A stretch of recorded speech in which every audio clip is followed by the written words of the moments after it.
Hello and welcome back.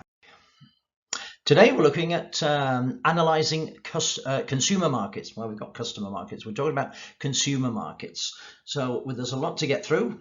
So we'll get started as soon as possible. The phone is turned off, so we shouldn't have any interruptions today. Let's go. The things that we're going to be looking at is how do consumer characteristics influence buying behaviour? Don't forget, at all stages in this process, we should be looking at the buyer, should be looking at the consumer and what it is that makes them influence themselves to buy things specifically from us so that we can work out what we need to provide them with. So we're also going to be looking at the major psychological processes that influence consumer responses to the marketing program. How do they make purchasing decisions? And in what ways do consumers purchase in a deliberative or rational decision maker? How is it used? Is it done rationally? Well, we'll have a look at that closer now. Consumer behavior in itself is the study of how individuals, groups and organizations select, buy, use and also dispose of goods, services, ideas or experiences to satisfy their needs and wants. Now, obviously there's lots of particular factors involved in consumer behavior. These are the main ones, and we'll begin looking at those more closely now. Things like cultural behavior, how culture has an effect on our behavior. Social factors, where we are in our lifestyle, and personal factors, what's particularly happening with us individually. Culture is the fundamental determinant of a person's wants and behaviors. Now, obviously, it's measured in different ways. When we have, maybe we consider ourselves of a particular culture, not necessarily as a nationality, but obviously these things have an influence on us, especially with the things that we're buying, and more so in things of food and clothing, maybe the kind of entertainment that we have. And within that, we have subcultures.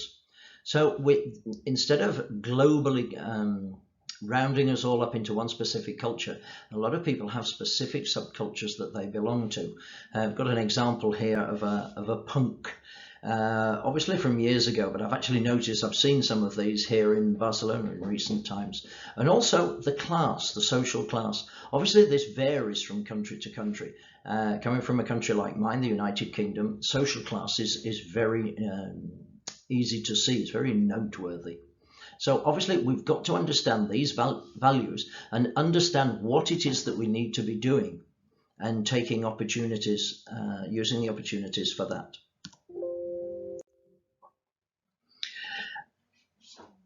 We'll be looking at the different cohorts. By cohorts, we mean groups of people of when people were born. If you consider yourselves a millennial, for example, in my case, it's a little bit further back, depending on the border. Apparently, I was a baby boomer. I was born in 1961. So there's even different habits of people spending on what is important to each of those groups, generally speaking. So as we can see in the Generation X, those born between 65 and 1980, housing is a much larger amount of their spending. Those born since 1981 till now, it's a lesser amount. And you can see other priorities in their spending behavior, depending on the generation that they belong to. If we consider the social factors for a moment, the particular roles that we have, how we see ourselves, and the things that are important to us, the influences that we have on us.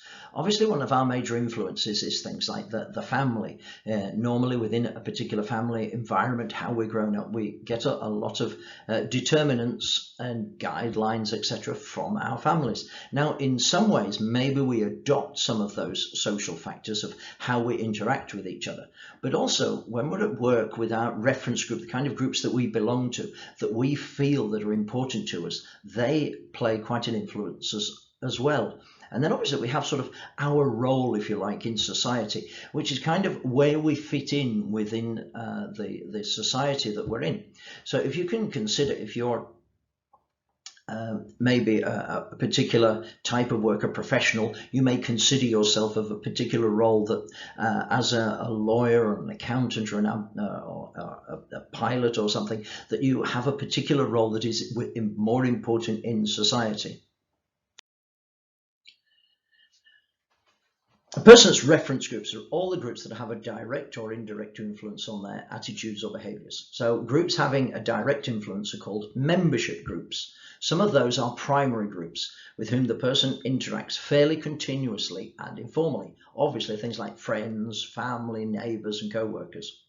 People also belong to secondary groups, such as religions, professions, trade unions, etc., which tend to be more formal and require less continuous interaction.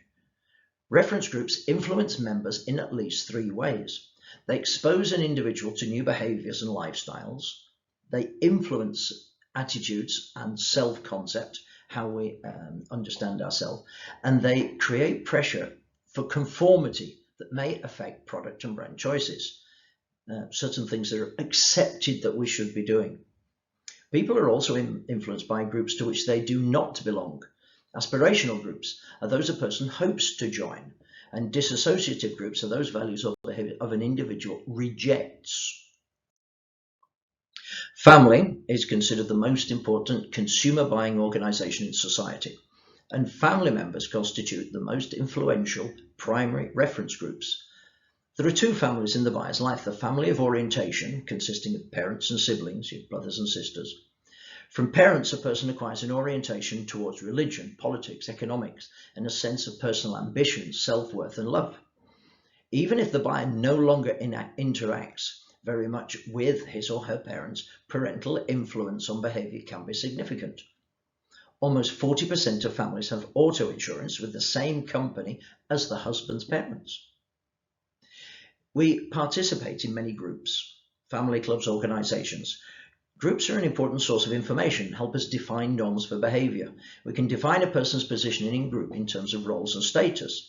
A role consists of the activities a person expected to perform. Each role in turn connotes a status. A senior vice president of marketing may be seen as having more status than a sales manager, and a sales manager more than an office clerk. So people choose their particular role and communicate their role and their actual or desired status based on that, and they're aware of the status symbols potential of these products and brands. Obviously, personal factors also come into it. Clearly, depending on our age, that would change how we would buy things. Our own particular personality. Are we more of a shy person? Are we more outgoing?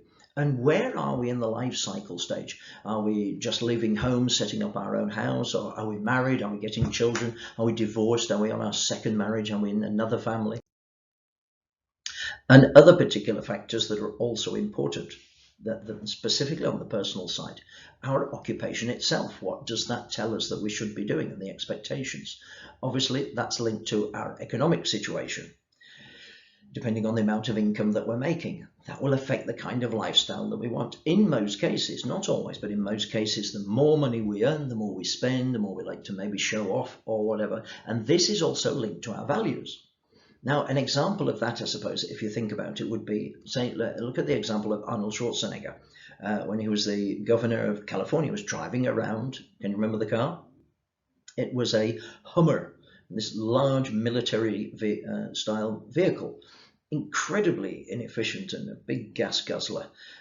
But values then changed, and since then the company's gone out of business because it's considered a very bad thing to be seen driving, that you didn't care about the environment. Therefore, personal values are also very important. You care about the environment, you care about certain factors, and what is important to you.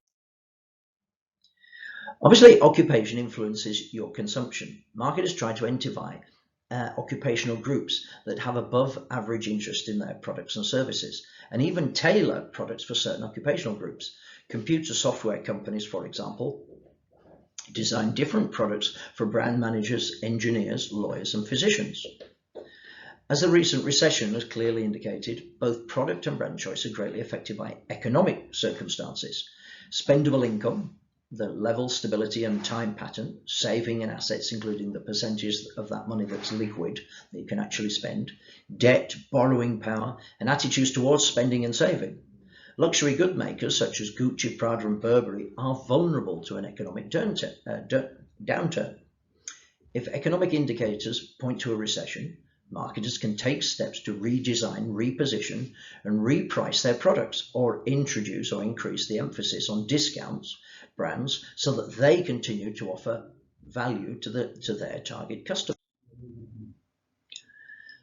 People from the same subculture, social class and occupation may lead quite different lifestyles. A lifestyle is a person's pattern of living in the world as expressed in activities, interests and opinions. It portrays the whole person interacting with his or her environment. Marketers search for relationships between their product and lifestyle groups.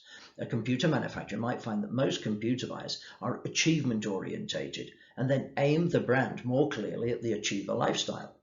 Lifestyles are shaped partly by whether consumers are money constrained or time constrained. Companies aiming to serve money constrained consumers will create lower cost products and services. By appealing to thrifty customers, Walmart has become the largest company in the world. Until recently. Its everyday low prices have run tens of billions of dollars out of the retail supply chain.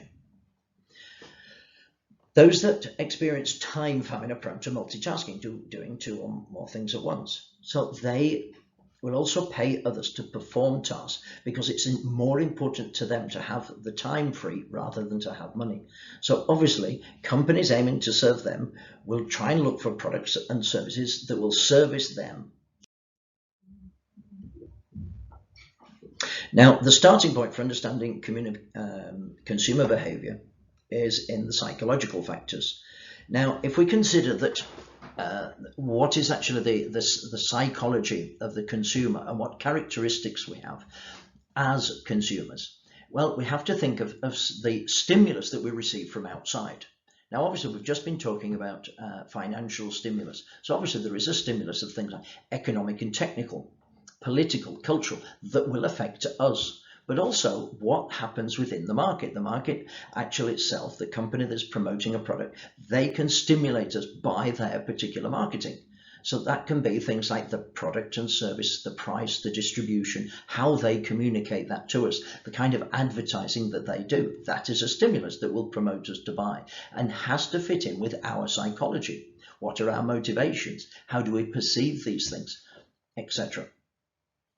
And then this leads us on through that filter of going to the buying decision process. So now we recognize the problem, we start an information search, evaluate, purchase, and then we have post-purchase behavior, which then leads us onto the purchase decision based on the kind of product or the brand or where we're buying it from, whether we're buying around or whether the actual purchase, the time that we're going to buy it, are we going to buy it now or next week or at Christmas, and then the kind of payment methods that we'll be using. Marketing and environmental stimuli enter the consumer's consciousness, and a set of psychological processes combined with characteristics to result in the decision process and purchase decisions. So the marketer's task is to understand what happens in the consumer's consciousness between the arrival of the outside marketing stimulus, the kind of advertising that we've been talking about, and the ultimate purchase decision. So the four key psychological processes that we've just seen, motivation, perception, learning, and memory, fundamentally influence a consumer's response. Now we're going to look at what our motivation is. In other words, why we actually buy things in the first place. Now we're going to look at a couple of different options here, different theories that have been brought forward, some more well known than others. Freud, for example, psychological forces that shape people's behavior are totally unconscious. They're down deep within us. Maslow is saying that people are driven by different needs at different times. So according to him, human needs are arranged in a hierarchy from the most to the least pressing. And Hertzberg developed a two-factor theory that distinguishes dissatisfiers, factors that cause dissatisfaction, from satisfiers, factors that cause satisfaction. Normally I go through the class of asking people, why do people buy? And people think, oh, because we need something. But obviously it's a lot more than that. Arguably, we need food, but nobody needs to go out and buy a large steak. We need a car, but nobody needs to go out and buy a Ferrari. Therefore, it's far more than just the satisfying the actual intrinsic needs of what the product does for us, that we have a need for that. There's far more to it than that. And we buy things for a whole host of other reasons. I'm sure if you actually went through your own home, you would find a vast amount of things that you don't actually need to survive, literally. So why do people buy things in the first place? So we've got here a few choices, and yes, there are more. Of understanding why people buy things in the first place, we have to know this as marketers, because we have to understand specifically what is the push behind them to buy our specific product. So one of the first examples, to make more money, to become more comfortable, to attract praise, which maybe if you think of particular brands, why are we buying that particular brand of something? If somebody's ever said to you, oh, that's a nice jacket, or that's a nice coat, how do we feel about that? We enjoy that. Maybe we bought that so that we can then wear things to show off and people will praise us for it. To avoid criticism, to make work easier, to speed up their work. And number 9, keeping up with the Joneses, is a typical one in many Western types of culture, whereby if your neighbor has something better than you, you feel more obliged to have something equal or better than them. So you don't feel outdone by your neighbors. And all of these kind of things, they're going to affect our methodology for advertising to them. So in the case of that, we may show somebody, our next door neighbor now gets a new car. You feel now obliged to get a new one. So you would show that in the advertising. Maybe that could be if that is one of the main reasons why they're buying it. So I have some more: to avoid trouble, to access opportunities, to express love. And that in itself comes back in terms of our culture. We buy things to express love of certain types. We buy chocolates and flowers and jewelry, the usual things that we have. And that is the most reason why we buy those particular kinds of products. Therefore, the advertising, you will see in most cases, is showing somebody to express their love, giving those kind of products to the person, to the recipient. Obviously, we've got things attracting the opposite sex, which we can see certainly in adverts like Axe and various hygiene products, let's say, although I'm sure we're quite aware it's not 100% truthful. To be trendy, again, if we see who we consider trendy people wearing certain things, maybe we feel we should have to copy those. And finally, this is the last part of the list.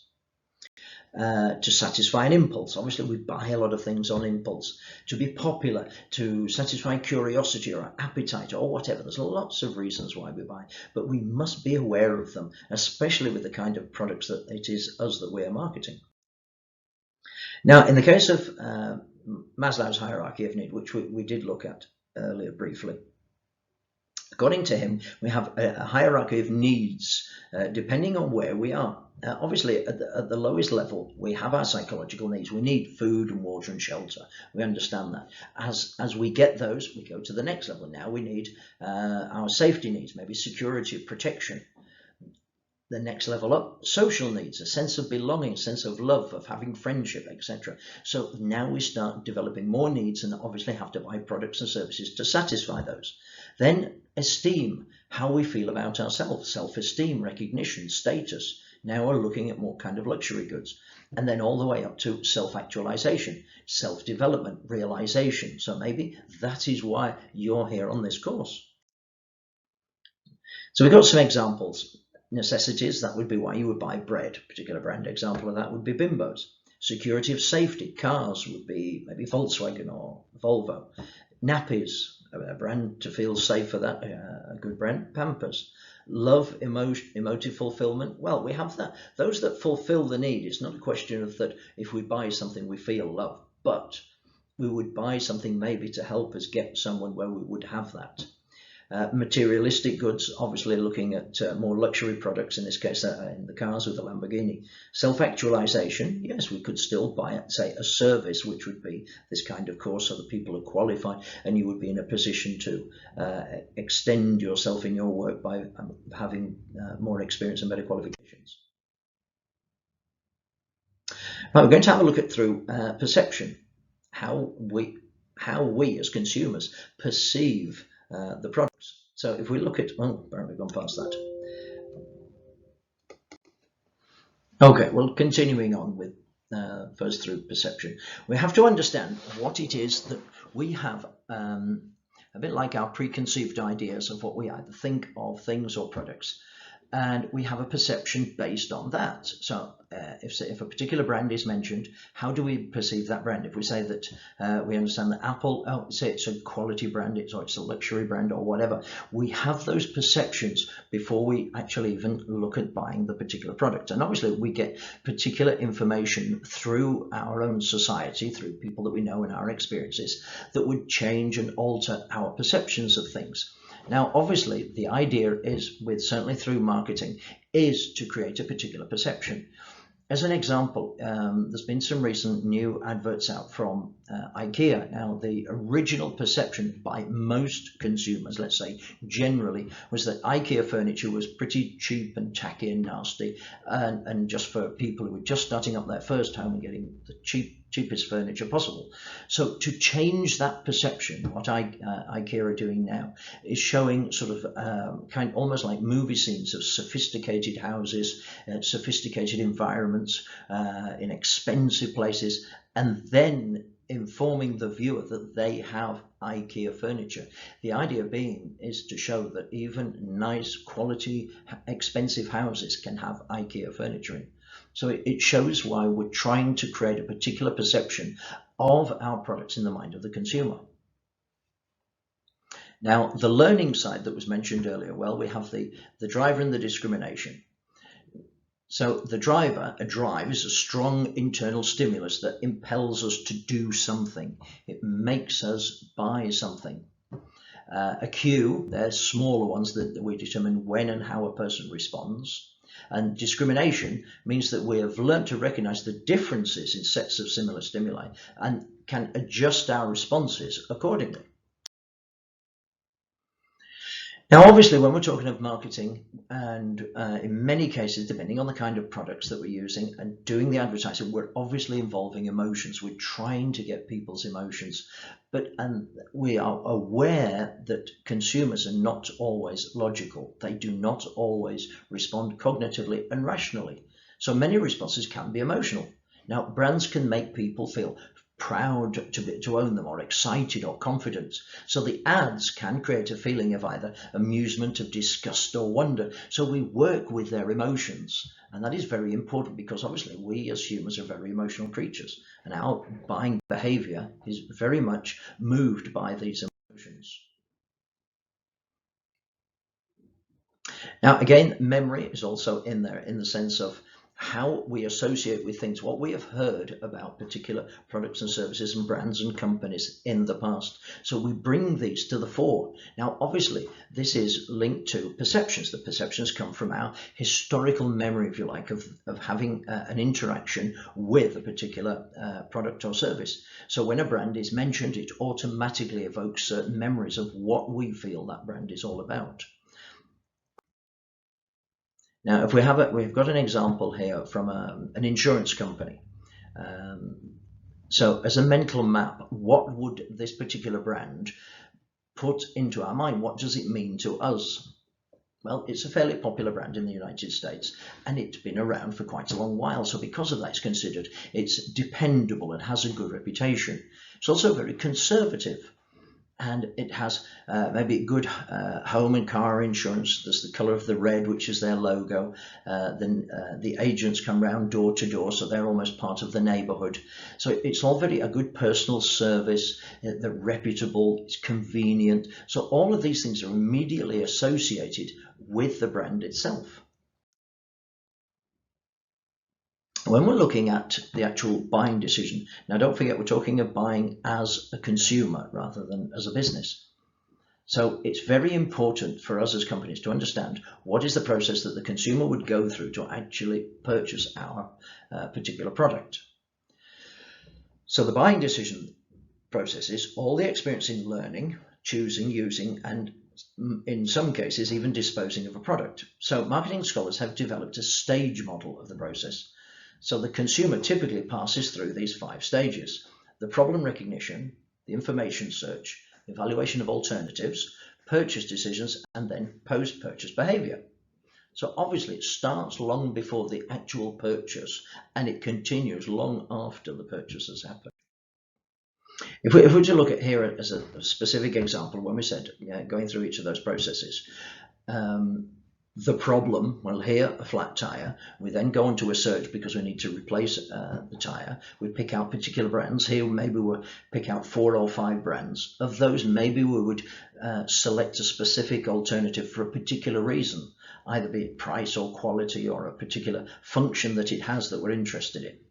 Then we would purchase the product, install it, and then how would we feel about it afterwards? Are we satisfied with it? In which case it may just mean that we would rebuy again at the same brand later on and avoid some of these particular methods in the next time around. I wouldn't have to go through all of those particular stages. In the problem recognition, this is an internal stimulus is triggered by a person's needs, hunger, thirst, or whatever, when the need arises to a threshold level, a point where we have to decide that we have to do something about it. So it can also be aroused by an external stimulus, such as seeing a commercial for a vacation. That would stimulate us maybe to start considering the possibility of taking a vacation. The information search, we have different methods of doing that. We can either use the idea of doing our own particular search, a commercial search. In other words, those that we see, the commercials that we see outside in advertising, either through public information systems, or obviously we'll probably do something similar of going through, say, the internet or whatever, where we're going to find something. And then, of course, there's personal information, which obviously is very important to us. Oh, you bought some car insurance. Was it a good company? Then, mate, what was the name of the brand? Where can we get it from, etc. If we look at the successive sets involved, as an example, if we had the total set, in other words, all the things that we would be possibly considering, here we've got one for a laptop. It would start out all of those that exist, which obviously would be the total amount of every manufacturer of laptops, and then that would then be further cut down to those that we actually know and recognize. So in this case, we call that the awareness set. So that might be Apple, Dell, Hewlett Packard, etc. From those, then we would have certain preferences, those that we're prepared to consider. So we would narrow that down further and then maybe investigate those particular ones. And of that, but those particular ones are the choices where we're actually looking at specific characteristics of those, then we would make a decision. So at each of these levels, the number is reduced. In evaluating alternatives, obviously it's important for us as marketers to understand that the consumer is trying to satisfy a need. So they're looking for certain benefits from the product solution. The consumer sees each product as a bundle of attributes with varying abilities to deliver those benefits. The thing is, the attributes of interest will vary on the kind of product that we have. Some will be much more, some will be less. So the steps between the evaluation of alternatives and purchase decisions. Now, unanticipated situational facts may erupt to change the purchase intention. So whilst they're going through this particular process, things can happen. So the consumer might lose their job. Some of the purchase might become more urgent, or a particular salesperson may turn them off.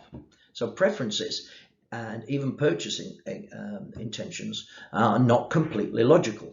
And we have to be able to predict these different kinds of things that can change consumer behavior.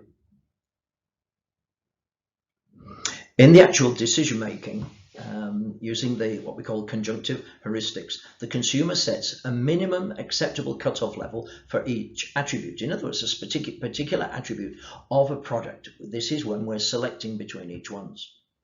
We may have a particular requirement to have 1 terabyte of memory or something like that. The first alternatives that meet the minimum standard of all the attributes, for example, if Linda here decides that all attributes had to rate at least 5, she would choose laptop computer B, if that was the one that did that. With a lexicographical heuristic, the consumer chooses the best brand on the basis of its perceived most important attribute. So with this decision, might choose another model. Using the elimination by aspect heuristic, the consumer compares brands on an attribute selective probability. whereby the probability of choosing an attribute is positively related to its importance, and eliminate brands that do not meet the minimum acceptable cutoff. And then when we think we're finished, we're post-purchase behavior. Are we dissatisfied, satisfied, or delighted? If we're dissatisfied, obviously we defect and go somewhere else. If we're satisfied, well, maybe we could stay, but maybe we would go somewhere else to another brand later. But if we're delighted, the probability is we will stay loyal to the brand. And then, of course, we've got to consider how we dispose of the product. Do we temporarily get rid of it? Do we get rid of it permanently? Do we keep it? What was the purpose? Can we sell it, store it, give it away, trade it? So these are also part of the things that we have to consider. And obviously there is a moderating effect. Obviously some things with low involvement, we're not going to be doing a vast amount of investigation and selecting them. And maybe we just try something just to be different. If we go in a restaurant or a different restaurant, we want to go there because, well, we're just searching for variety. So as we know, people don't always make decisions based on pure deliberation. So we have to be aware of that. So some decisions are based on things that are highly irrational. And again, as we've got here, we can see that the logic would say we should have the apple, but of course, sometimes we just decide we would prefer a hamburger. So the availability heuristic, consumers base their prediction on quickness and ease, of which particular example comes to mind. The representative heuristic based predictions on how representative or similar the outcome is to other examples, like similar packaging, or the anchoring and adjusting heuristic. Consumers arrive at initial judgment and then adjust it based on additional information. And framing, decision framing, the manner in which choices are presented to us. A $200 cell phone may not seem that expensive in the context of a $400, but may seem very expensive. Those phones cost $50. Right, got some information here about multi-branding. So that's the marketing of two or more brands belonging to the same or related category. So that's called multi-branding. The advantages are, since the market is divided into segments, well, we can target different segments to a higher share of the market. And it obviously gives us more shelf space. The problems that are associated with this are what's called cannibalization with similar brands. If we own two types of soaps, for example, we may finish up that the consumer is taking away from one to have the other. There's a dilution of the difference between them. It gets that, well, they're all the same product. Really, what's the difference? And it overlaps consumer segments and they may get confused. And the image of the company may become that of just after the consumer's money. And I think we shall leave it there for today with a list of some brands. Okay, thank you.